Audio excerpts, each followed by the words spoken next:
Welcome everyone to the Pantheon. I am your host Ray. And I'm Evie.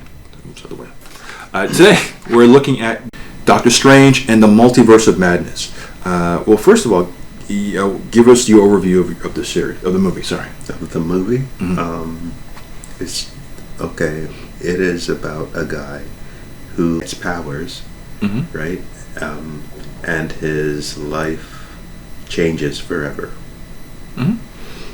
Cool. Yeah. Yeah. That summarizes the first movie, which is really good. Right. This movie is directed by Sam Raimi, and I've forgotten that fact. And what's cool is if you're a fan of Sam Raimi, you know it's a Sam Raimi film.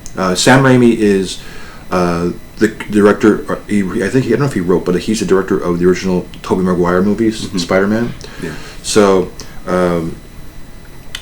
to go back, to be asked to come to work for Marvel to do a Marvel film.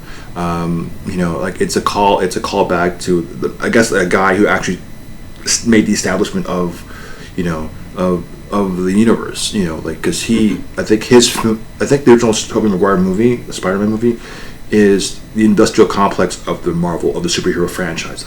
He laid the work to make it authentic. It's the first movie to actually break the box office records. When Spider-Man came out, it was the number one movie in history.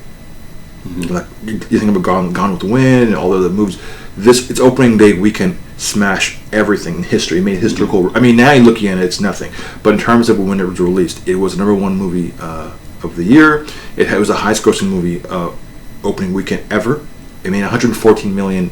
Mm-hmm. That's not a lot now, but it's like it established the cartoon, the superhero genre as being solidified. Mm-hmm. Now, if you know who Sam Raimi is, he did the Evil Dead movies. He's done a lot of those horror films. He's known to do that. He's also dabbled into television. He's the producer for Xena and Hercules. Mm-hmm. So he understands comedy, and he also has Bruce Campbell as his friend. So he always punches Bruce Campbell in the movies. So Doctor Strange, he seeks out a most likely ally. And we also get an unlikely enemy in this movie, and he's trying to. Well, he meets this girl and tries to save her. She has the ability to enter different universes, and there's something coming after her, and he seeks Wanda's help to help her save her or find out what's going on, because there seems to be some sort of a demon or some kind that has that deals with witchcraft. And that's something that Wanda has, and we see this in the trailer. Yeah. We have a newcomer who's in this, who plays the girl. The character's name is America Chavez. It's a standalone. I mean, her character is very engaging. She's a very independent girl, and what she does is really interesting. She's able to make star-shaped little punches. Yeah. Kind of reminds me of Miss Marvel when she makes these little crystal-like terror powers. I don't know what you would call it. So there's some similarities in that. I really enjoyed it. I think Elizabeth Olsen really is probably the MVP of this movie. She really brings it all when she does it. When she's coming out of the reflections, when she's appearing, she is completely into the character. And when she goes and sees her multiverse version of herself, the person where she sees her her children in one version. This is not a too much of a giveaway. Because it's a multiverse, there's a version where she has her children with her. So you see her, and then you see her as Wanda, and you see her as the Scarlet Witch, and you see her, and you see two different characters play off each other, even though it's the same person, and you can really tell she's really committed into this role. I like the idea of the horror element to this.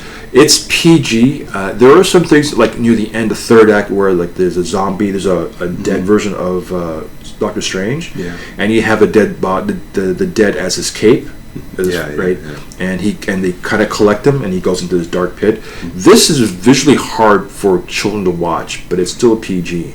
What were your thoughts on that? Yeah, it's kind of it's kind of at the beginning. It's interesting, but then it becomes more serious, and you're like, what's happening? And all of these characters come, who actually try to figure out what's going on. Mm-hmm. The whole thing is really, really good. I liked it. At first I didn't know what was going on, but as it progressed, Mm-hmm. I would be like, yeah, it was a good movie. Mm-hmm. Anyway, that's just my thoughts. I do know that this came before No Way Home. Okay, Right? yeah. Because they do mention Peter Parker, and if you watch the finale, if you know what happens at the end of No Way Home, this is not possible because of the ending. Right. So you knew this because of COVID, it got flipped around. Because they do mention Spider-Man in this movie, which is kind of nice.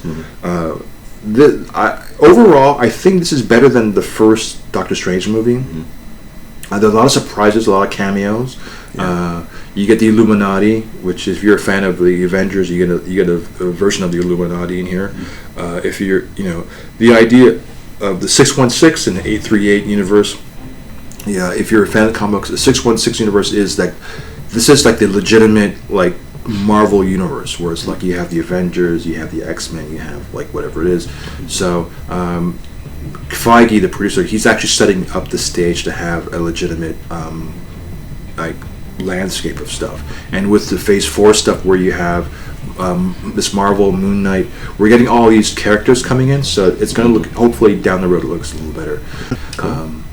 So with that, I'm Ray. And I'm Abby. We'll talk to you next week. Take care.